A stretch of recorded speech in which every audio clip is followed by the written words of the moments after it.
உலகம் முழுக்க பல லட்சக்கணக்கான மக்களை அழ வச்ச நாள்.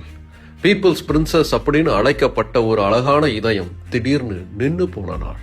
ஆம், இளவரசி டயானா இறந்து போன தினம் இன்று.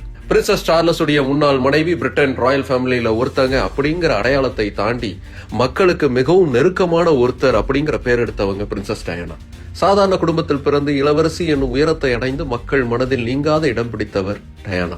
மக்களுக்கு நன்மை செய்யக்கூடிய பல சேரிட்டி ஒர்க்ஸை கையில எடுத்து செஞ்சவங்க டயானா. அரச குடும்பம்னா மக்கள் கிட்ட இருந்து அந்நியமா இருக்கணும் அப்படிங்கிற புரோட்டோகாலை மீறி மக்களுக்கு மிக நெருக்கமான ஒருத்தரா பழகினவர் தான் டயானா. அந்த சமயத்துல டயானா ஈஜிப்சியன் பில்லியனருடைய மகனான டாடி அல்ஃபயடுங்கிற ஒருத்தரோட ரிலேஷன்ஷிப்ல இருந்தாங்க.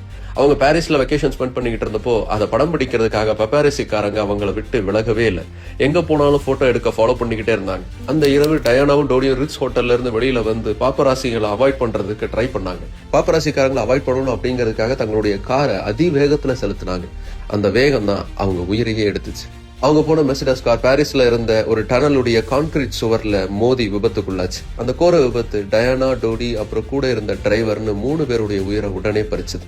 தன்னுடைய வாழ்நாள் முழுக்க உள்ளுக்குள் 1000 சுகங்கள் அழுத்தி கொண்டிருந்தாலும் அதை உலகிற்கு வெளிக்காட்டாமல் எப்போதும் சிரித்த முகத்துடன் அன்பை மட்டுமே மக்களுடன் பகிர்ந்த இளவரசி டயானா இறந்து போன தினம் இன்று.